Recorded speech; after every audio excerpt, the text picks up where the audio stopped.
성관계 동영상을 여성 몰래 찍은 뒤에 그거를 단체 카톡방에 유포한 가수 정준영 씨. 새벽에 이 모든 사실을 인정했기 때문에요. 이제는 뭐 혐의의 수준을 넘어섰습니다. 지난밤에는 정 씨의 카톡 내용이 추가로 공개가 됐는데 정 씨가 성관계를 촬영할 때 상대 여성에게 수면제를 먹였다라고 본인이 쓴 이런 카톡 내용, 또 잠시 후에 누구 동영상 찍어 올릴 거라고 예고한 뭐 카톡 내용, 이런 것들이 추가 공개가 됐습니다. 그런데요, 이 행위 자체도 큰 범죄입니다만 우리가 더욱 집중하는 건 정준영이 불법 동영상 촬영 혐의로 경찰 수사선상에 올랐던 게 이미 2번이나 있습니다. 근데 한 번은 무혐의, 다른 한 번은 아예 수사 초기에 흐지부지 됐습니다. 이거 왜일까요? 또 정준영이 들어있던 단톡방에는 버닝썬 사건과 관련된 인물도 다수 있죠. 버닝썬 역시 지금 경찰과의 유착 의혹이 불거진 상태 아니겠습니까? 혹시 두 사건 사이에 어떤 공통점은 없는 걸까요? 자, 이 단체 카톡방의 대화 내용은요, 한 변호사가 국민권익위원회에 신고를 하면서 세상에 알려진 겁니다. 그분 방정현 변호사 오늘 뉴스쇼 스튜디오에 모셨습니다. 어서 오세요, 방 변호사님. 네, 안녕하세요. 예, 이른 아침에 이렇게 나와주셔서 고맙습니다.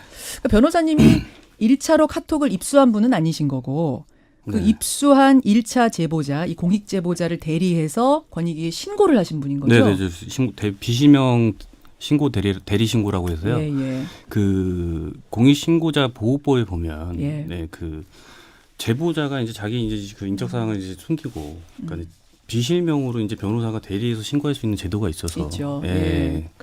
처음에 그 제보자가 이런 걸 내가 가지고 있는데 어떻게 해야 합니까라고 상담을 하러 찾아왔을 때 이 어마어마한 내용을 보고는 못 믿으셨을 거예요. 것 같아요. 이게 진짜인가? 이게 진짜 문건인가? 근데 제가 오늘 말씀을 드리는데 예. 저는 제보자가 직접 저는 찾아온 적이 없어요. 네, 저는 그러니까 이게 뭐 어떻게 이제 제가 이제 이거를 알게 된 경위를 예. 말씀드리면, 예, 예. 그러니까 이메일을 받아요, 제가. 이메일을. 예, 이메일을 받는데 그 제보자의 이메일이죠. 그러니까 뭐 영문 이름으로 돼 있는 어떤 제보자가 이제 메일을 보냈어요, 저한테. 예, 예. 그래가지고 이러이러한 내용도 지금 이제 버닝썬 사태가 이제 막 이렇게 벌어지고 있는데 거기에 이제 관련되어 있는 사람들과 관련해서 정말 그 입에 담지도 못한 어떤 악행들이 담겨 있는 자료를 갖고 있는데, 예. 이거를 이제 세상에 알리고 좀 정의를 실현하고 싶은데 방법을 못 찾겠다. 그래서 이제 이거를 해주실 수 있겠냐. 그리고 이런 하여튼 내용의 메일을 저 말고도 다른 한 2분 정도가 더 받은 걸로 알고 있어요. 그러니까 그 메일 내용상으로 봤을 때는. 예. 그래서 이제 자기가 이제 더 믿을만하신 분에게 이거를 자료를 제공하겠다. 이렇게 해서 그럼 제가 진짜 그 사실을 한번 하겠다 이렇게 보냈죠. 근데 다른 뭐 변호사분들은 잘 모르니까 어떻게 했는지 모르겠고. 예, 그러니까 그래서 이제 결국은 이제 그분이 저를 선택을 하셨고, 그 자료를 굉장히 좀 이렇게 뭐 우편도 아니고요. 굉장히 어떻게 하여튼 전달을 받았어요. 어떤 경위를 해서 제가.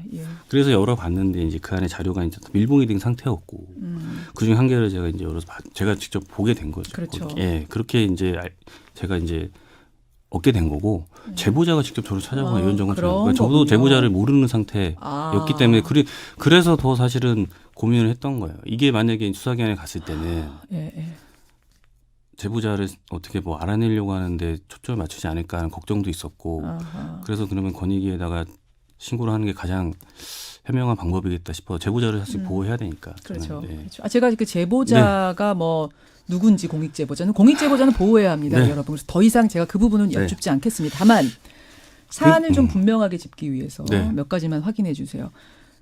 일단 분량이 어느 정도 됩니까? 그 제보자가 보내온 카톡 분량?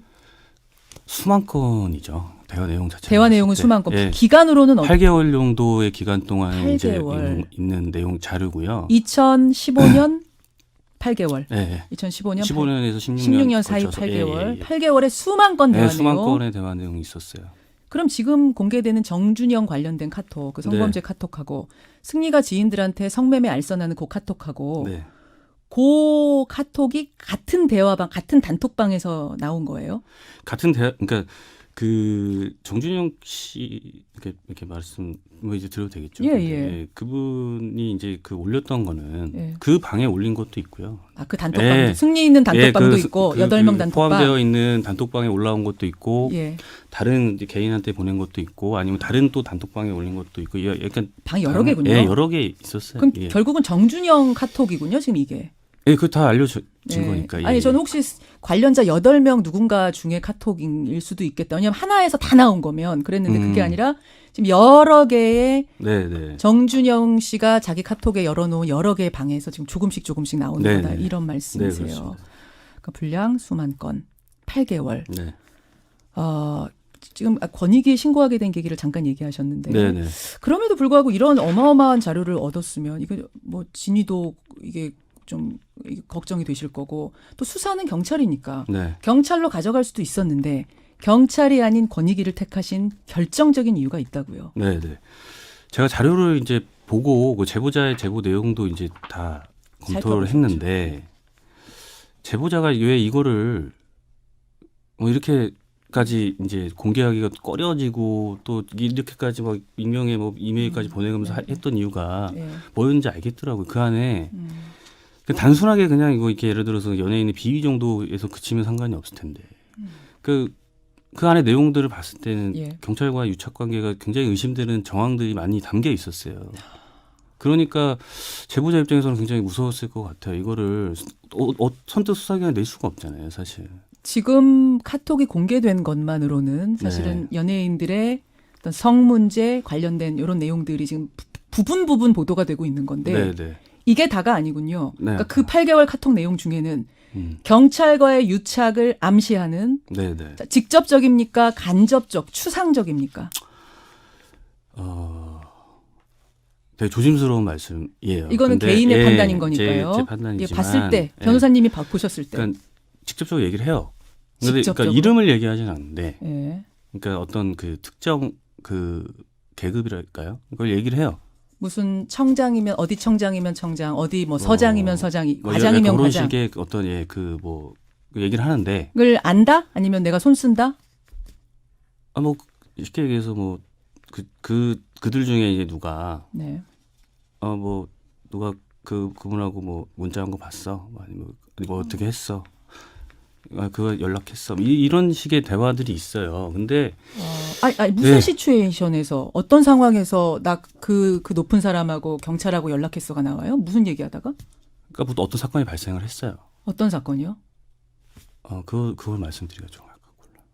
그것도 그 뭐 어떤 사업과 관련된 어떤 사건? 사업과 관련된 것도 있고요. 여러 건이에요? 네, 그냥 개인적인 어떤 뭐 비위라든지 아니면 뭐 어떤 예. 문제들이 발생한 부분에 대해서 예. 그런 식으로 이제 처리했다. 이런 식의 대화들이 있어요. 그거를 그러니까 이거는 사실 여러 네. 건이에요. 그렇게 네, 여러 건이고 내가 그 사람한테 연락해서 처리했어라고 얘기하는 네, 그 사람한테 연락했다는 것도 있고 뭐 어쨌든 내가 그분에 뭐 이렇게 해가지고 뭐 무마했어. 약간 이런 무마했어. 식의 이런 식의 대화들이 있어요. 근데 이거는 저는 사실 이제 지금 뭐 단정적으로 말씀드릴 수는 없고 이거는 어쨌든 권익위한테 저희가 다 제보를 신고를 했고요. 그게 이제 압니다. 뭐 수사를 통해서 밝혀져야 될 부분이지. 저는 그냥 그 워딩 자체가 궁금했어요. 보신 분이니까 무마했어. 누구누구에게 연락해서 무마했어. 누구와 연락했어. 이런 단어들이 다 등장한다는 거예요. 그렇죠. 수차례. 네. 그 심지어는 누가 생일 축하한다고 전화 왔어. 그 경찰 누가. 이게 이런 식의 경찰 누가 나 생일 축하한다고. 그 사건에 대해서 이제 뭐 이렇게 뭐 어떤 해결이 되고 무마가 되고 생일 축하한다고 전화 왔어. 이런 식의 또 대화도 있어요. 그러니까 어느 정도까지 이게 진짜 긴밀하게 유착이 돼 있는지는 저도 사실 가늠이 잘 안 되고. 그 경찰이 말단 하위직이냐, 뭐 중급직이냐, 고위직이냐에 따라서 천지 차이인데. 네, 그렇죠. 일단 한 명입니까? 연락을 주고받는 그 경찰은? 그러니까 그러니까 거기서 가장 영향력 있는 사람은 한 명이고. 거기 여럿이에요. 경찰 여럿이 등장해요? 등장은 여럿이 하는데. 등장은 여럿이 하는데. 예. 그러니까 뭐 다 이게 유착이 돼 있다기보다는 그러니까 가장 큰 그러니까 우두머리하고 유착이 돼 있으니까 이렇게 내려오는 형태가 아닌가. 그러니까 이렇게 들어가서 이렇게 내려오는 이게 밑으로. 가장 높은 직급 가장 지금 우두머리라고 표현한 그 사람은 그럼 어느 정도 직위입니까? 그럼 좀 말씀드리기 곤란. 왜냐하면 사실 그 안에 있는 그 워딩으로만 봤을 때는요. 예. 이거 좀 말씀드리기가 좀 곤란해요. 상당히 고위직입니까? 그러니까 왜 제가 아까 말씀드린 것처럼 제보자가 왜 망설였을까가 이해가 될 정도의 이해가 될 정도의 예, 이해가 될 정도의 그런 워딩이었고요. 자, 그러면 예를 들어서 이 관할이 지금 강남이죠. 강남서장, 강남경찰서장 정도예요. 그걸 넘어서요. 그것만 알려주세요. 서장 수준은 아니죠. 더 위라고. 더 위요? 예. 아니 그럼 강남경찰서장보다 위면 서울청장 아니면 경찰청장 둘밖에 없는데요. 저는 잘 모르겠습니다. 그거에 대해서. 말씀드리기는 참 조심스러워요. 사실. 조심스럽죠. 예, 거기까지는 좀 많이 아니, 말씀하신 건데. 이게 이제 사실관계가 이제 확실하게 밝혀져야 되니까. 제가 자꾸 엿줍는 이유는 여기서 좀 확실하게 말씀해 주십사 하는 이유는 이거 수사를 경찰이 하고 있는 거 아닙니까? 어차피 경찰이 해서 검찰로 넘기는 건데 이걸 덮어버리고 흐지부지 하면 안 되니까 우리가 알 건 좀 알고 가자라고 제가 질문 드리는 겁니다. 네네. 그러면 유추해 보자면 2014년에서 2016년 8월까지 경찰청장은 강신명 청장이었습니다. 그 뒤로는 이철성 경찰청장이었습니다. 서울청은 2015년 12월까지 구은수 서울청장이었고요. 그 뒤로 2016년 9월까지는 이상원 서울청장이었습니다. 이 정도를 제가 지금 떠올리게 되네요. 알겠습니다. 그래서 겁이 나서 제보자도 어찌할 바 몰랐고 변호사님도 지금 상당히 긴장하면서 신중하게 하지만 꼭 밝혀야 한다라는 의지를 가지고 소신을 가지고 이 자리에 용기 내서 나오신 거예요. 네. 어떤 다른 인터뷰 많이 하시진 않았습니다만 다른 한 인터뷰에서 한국형 마피아다 이런 표현까지 하셨더라고요. 네. 무슨 의미입니까? 그러니까 보통 이제 저희가 마피아라고 하면 예. 뭐 이탈리아 마피아 이런 거 생각했을 때 예. 그냥 뭐 조직 폭력과 이제 뭐 이렇게 뭐 경제인과 뭐 이렇게 정치 유착이 굉장히 잘 형성돼 있는 그 조직 자체를 얘기하잖아요. 그렇죠. 근데 한국형 마피아라고 제가 한 이유는 그 기저에 깔려 있는 게 이제 우리 사실 대한민국 K-팝이 굉장히 이제 유행하면서 네. 연예인들이 굉장히 좀 어떻게 보면은 부와 어떤 지위를 굉장히 얻게 되잖아요. 두 가지 그 다 인기를 가지죠. 통해서. 그렇죠. 그러니까 그게 기반이 된 상태에서 뭔가 이게 경제인과의 그 협력 그리고 그것이 이제 권력이 돼서 공권력과의 또 유착까지 이어지는 이 하나의 어떤 그 형성된 그 집단이라고 표현했을 때 이거는 어떻게 보면 우리 한국형 새로운 어떤 한국형 스타일의 어떤 마피아라고 볼 수 있지 않을까. 이게 예, 그런 식으로 약간 조직이 이게 결속되는 것 자체가 이해가 되네요. 우리나라의 어떤 그 특수한 어떤 상황 때문에 그러니까 연예인들에 대한 그 많은 이제 그 인기 그게 이제 경제력으로 이어지는 이 구도 때문에 그런 게 아닌가라는 생각이 들었어요. 저는 봤을 때. 그래서 그런 표현을 썼던 거고요. 네, 적절한 비유네요. 네.